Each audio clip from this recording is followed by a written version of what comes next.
I'm here with Anne-Laure Jackson. Hello, Anne. Hello, it is great to be here.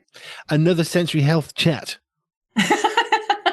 Yes, our lovely weekly chats. So precious, so lovely, such a lovely thing to do. It is because sensory health affects us all, as I keep on banging on about. But you're now in the magazine too.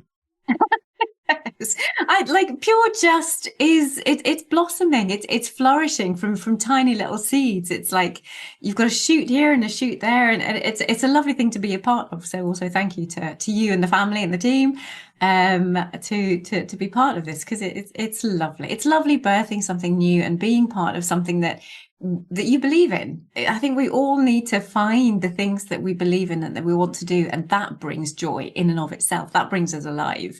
It's a very healthy thing to do. I was thinking about sensory health in terms of reading. I'll come on to that in a minute. But just in case we're not being too cryptic, Pure Media, the magazine, you can sign up for a monthly magazine for your whole family, from our family to yours, at puremediafamily.com/magazine. I think the next one for April, we've got something like 22 different articles from a massive range of stuff on faith and life and joy and finance, sensory health, medical health as well, emotional health. There's all these different amazing writers from all around the world. And this is one of the things that really excites me. We've got Jersey for yourself. We've got the UK, so we've got Scotland, we've got Wales and England.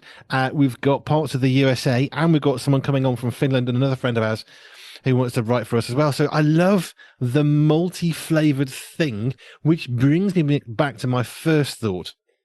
So one of the things we had to decide with the magazine was you have UK spelling and you have US Oh, spelling.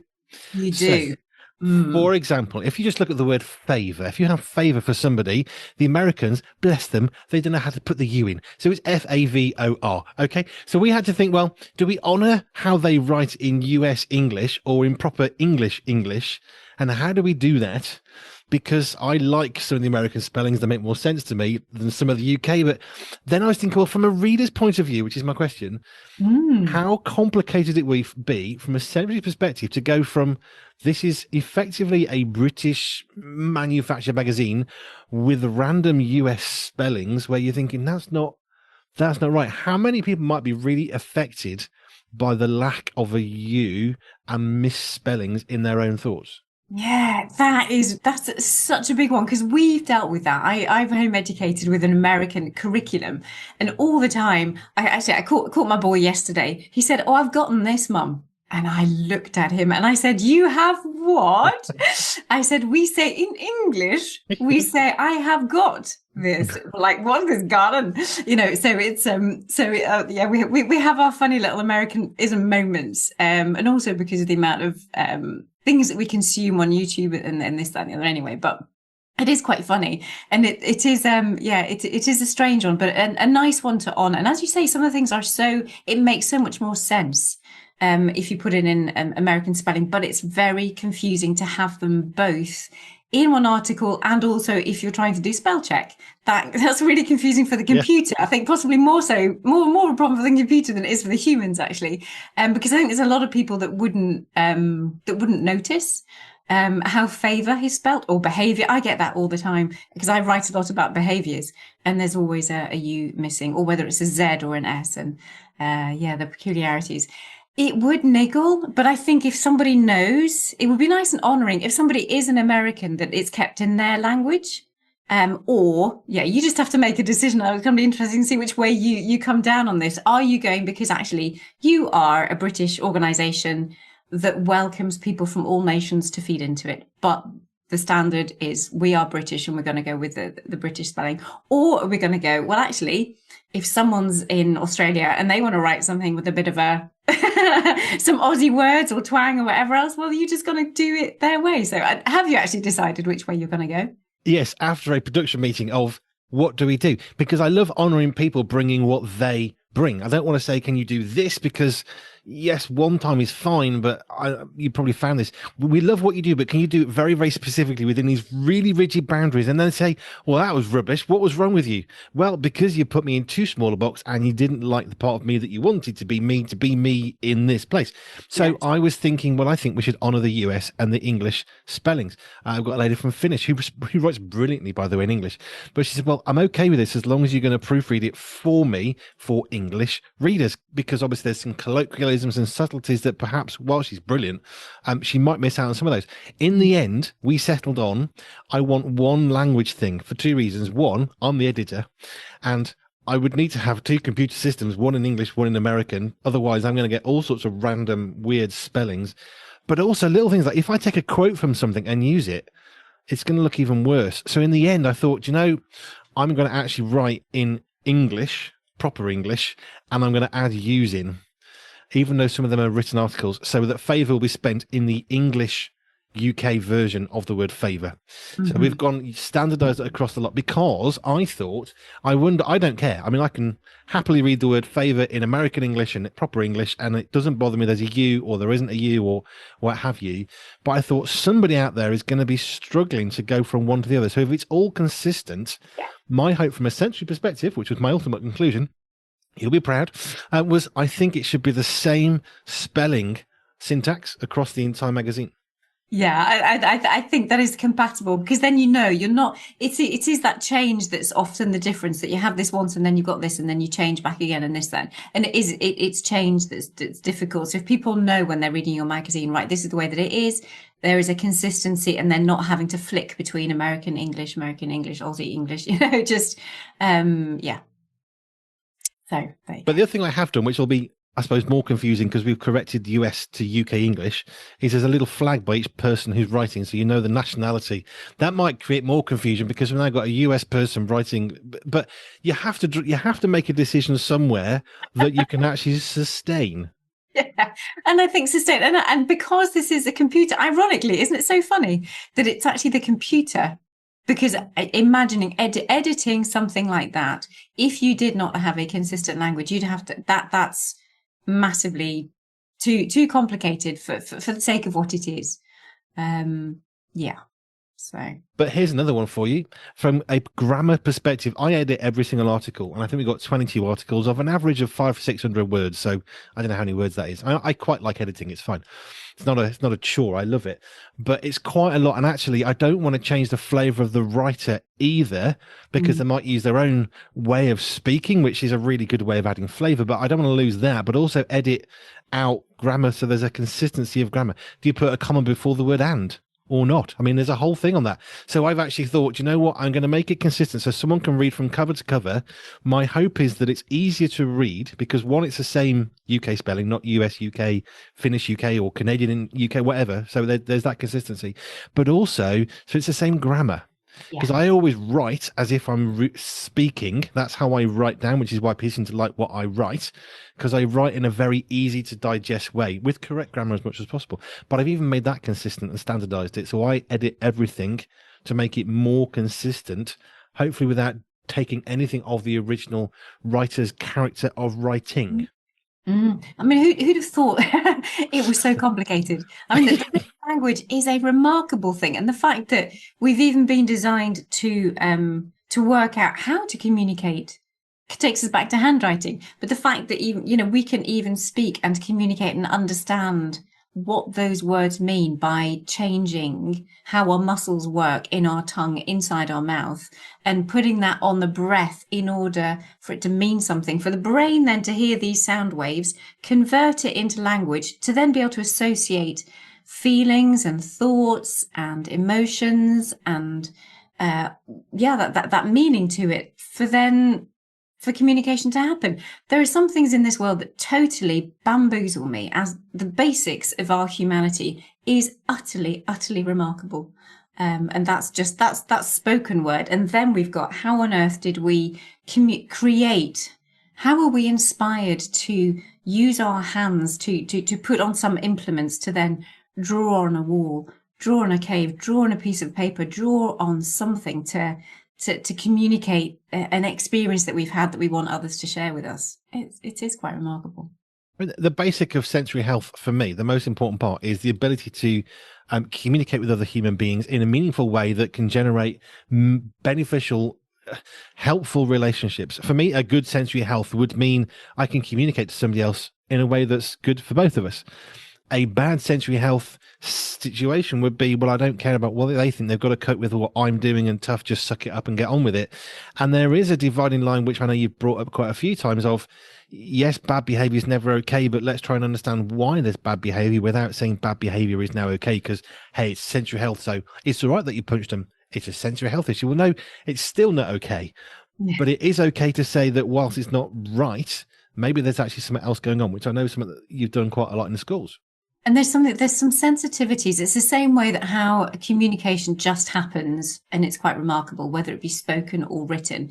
The same way with sensory health, we're not aware of it until we do have those problems. We're not aware of how profound the little things that we do affect someone else. So as you were talking there and describing it, I was thinking of some of the children that they get too close to other people. There's a social understanding of getting too close, and they're quite rough with others, or they're rough with their pets, or they're rough with their brothers and sisters, or they're rough with their parents even. And they don't realize from a sensory perspective that isn't good communication, for want of a better word. It's a not good use of their body, but they don't know any better. They don't feel their body the same way that the rest of us do, so that they are overly aggressive, that they're overly into you, and don't have those personal boundaries, don't have that personal space. But it's not it's not a cognitive thing. It's something that they're not aware of. And then when we can get them more integrated into their bodies, then they can realize where their body boundaries are and where other people's bodies boundaries are, and therefore, will be somewhat less aggressive, we trust, with people, and a bit more socially, physically appropriate, and communicate with their physical bodies in a much more appropriate way. Doing the magazine has got me thinking about other sensory stuff. For example, I learned many, many years ago about fonts that you can use. So we use a particular one that I read was the most easy to read in written form, if you like, as opposed to on a screen where you want a slightly different font. We ended up thinking, well, how do we do that? Are we going to have one font for magazine because we want to print it as well? That's a lot of work. So we've gone for the one that is easiest to read on a piece of paper rather than on a screen. Still okay on a screen. It maybe not be completely as good. So all the time you're trying to make these, I suppose compromises isn't quite the word I'm going for, but you're trying to do the best you can for people. For example, if someone's suffering from dyslexia, you don't put red background because it's one of those little things that I've learned along the way. Red background, it's harder for an individual with dyslexia to read. So you're constantly thinking of how can we make this that's actually for as many people as possible, but you also have to balance it. If we make it completely for somebody who's got dyslexia, most people would think, well, that's not very nice, I'm not going to touch that, because it wouldn't look graphically as good. So you've always got this, I suppose, contention, this juxtaposition of making something that is as good as you can, as attractive as you can, because you want people to want to read it, but also thinking about people who are going to struggle. So we've got a little thing in there on the online reader for visual readers to help. A friend of mine, he struggles with sight, so he has all sorts of things on his phone. So hopefully it'll work with that. I haven't checked yet, but it'll read it to him. That's the hope. That's brilliant. That's really good. And also, what I did like about when I got my magazine through online, I just opened it up. As in, I zoomed it open just so that it was just so much easier. I don't have visual issues. I suppose I wear glasses for reading, but it was just so much nicer to be able to just zoom it out to what it was easy to see. Because having also that visual perception, not just the color, but the contrast between a background, and a font, or the type of color. For some, they will struggle. So having that variety meets lots of different needs within a magazine. Okay, there may be one little bit they might not get, but hopefully over the kind of like the course of the magazine, there is a bulk of information that they can read because the backgrounds are better, the fonts of a certain size, the fonts of a certain type. The balance is correct. There's not too much visual clutter, and yet there's enough for some. It's a real skill to find something and to make it look and sound and feel and to suit all the different needs. But that's what we have to do. It is life, isn't it? Accommodate as much as we can, do as much as we can for for the people that live in that bell curve, and then have other things like you said, that lovely visual reader for someone who needs it, or any of these other accessibility issues for those that would struggle with other things too. There is a lot. I mean, this is a magazine that we've launched, and I am trying to think, literally from a sensory perspective, of if someone struggles with dyslexia, which may not necessarily be sensory health, it's more of a physiological issue. I think it's not a sensory thing, is it? Dyslexia? No, not the No. classic, not the classic aspects of dyslexia, but No. it does feed into, or there's a lot of crossover with dyspraxia that is a sensory based issue, or that can be a sensory based issue. So, but yeah, dyslexia in and of itself isn't a sensory isn't a sensory issue. But I guess my thought with the magazine is, as a sort of a topic for today, there are things that we can do. We can either say we don't care. It's a magazine, it's free, but I mean, you can get it or don't. If you don't want to read it, that's your problem. And if you can't read it, well, I'm not going to do anything. We can have that attitude of it's here. If you want it, take it. Now, we have clearly haven't gone for that attitude, but we have gone for how can we try and accommodate as many additional people as possible who may have additional struggles whilst retaining the core of something that is graphically good and appealing to the majority of people for whom that would be important, colors and contrast and all that. But even if you're thinking about that dyslexia thing of, well, not a red background, for example, there are people who benefit from not seeing it on red anyway. It's not easy seeing on red. I've seen something yellow on a red background. As somebody who has no issues with dyslexia, I'm thinking, you want me to read this? Or light grey on a dark blue? Who thought that was a great idea? So there are things that actually some of these struggles that people have, it does feed back. And if we listen to their struggles, it's going to make it better for everybody. It was really interesting when I was doing my last course as well. We've just got part of the sensory super system CPD certified, so our continuing professional development. And we put it out before we actually put that together. We asked like a subsection of my people, do you want it on a white background like the PowerPoints, or do you want it on a slightly different coloured one?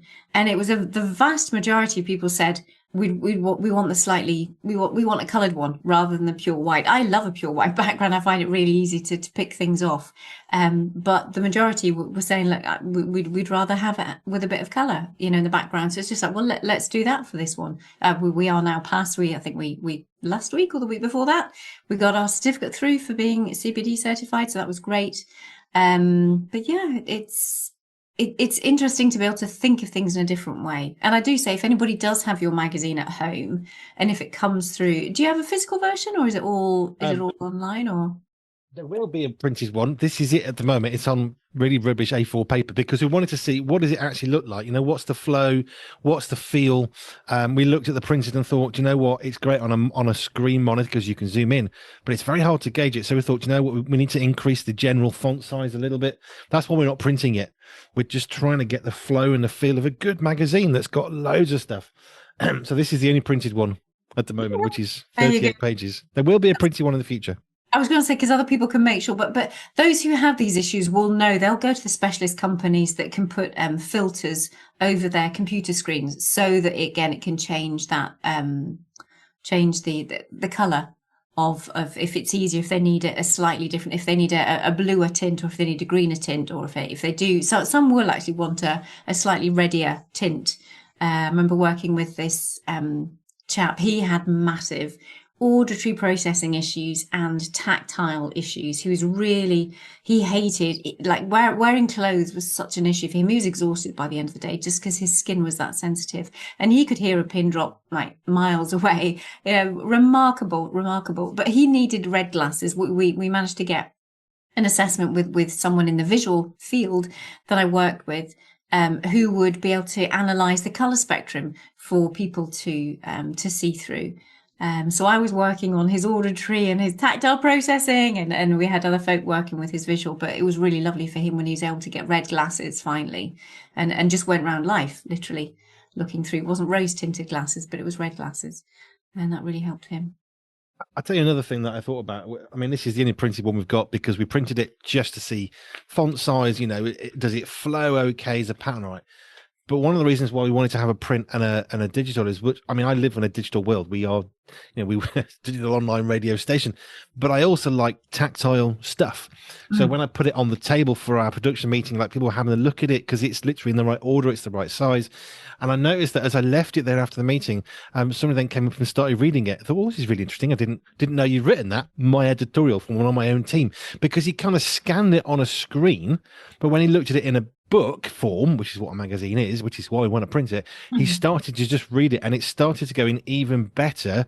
And he started to think, and it was his own pace. And it was interesting, the difference between visual reading and paper reading. Yes. Yeah. There's so much more proprioceptive, tactile aspects to that. And your whole body starts to get involved, even though it looks as though you're reading the same thing. It's the same words. The sensory experience is hugely different. And I have to say, that's what I really appreciate, because I'm not used to reading magazines online. That's just not what I would do, because if I'm going to sit there, it's because I want a cup of coffee and I want to hold something and I want the full sensory experience. I want a blanket over my knee and I want to cuddle up, and it would, for me, that's what I would do with a magazine. It's the full thing. Or if I'm sitting in a waiting room or whatever else. But yeah, so when I was looking at yours, the ability, did it actually have that noise? I don't know if it had that sound. It did have a sound effect, but the kind of pages flicked and I went, oh. And it was just that sense that it wasn't just just like on a normal screen where it would move over. It actually kind of like folded visually, and then you say it had the auditory impact as well. And that was a little enjoyable something. Little things that bring us pleasure. It's good. A couple of people actually messaged me and said, I love that when I turned the page, it made a noise of a page being turned. We've turned on page curl, which it's a fancy way of saying when you go to turn the page, it's like when you start to turn a page and it starts to fold over, and it's like a curl, isn't it, there at the beginning of the page.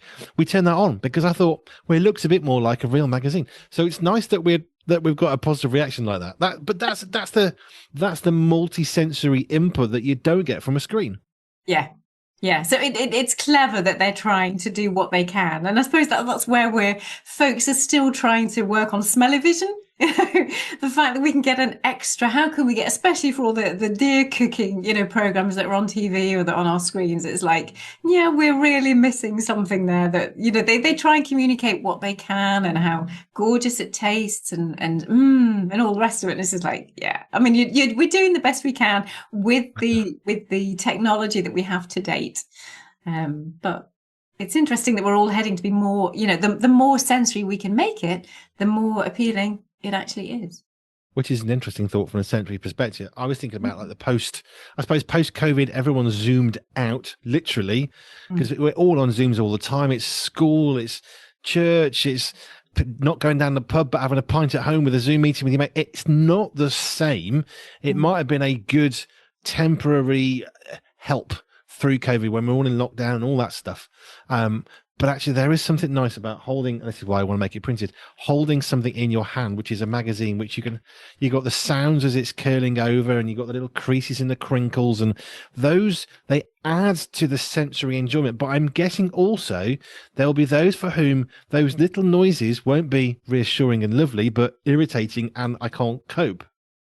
And that goes back to, remember, like we had my couple of lads that hated paper. They could not touch paper. They were not going to do their handwriting. So and that's where, if you have an online and you've got paper, not being able to touch paper is quite rare, even in my world.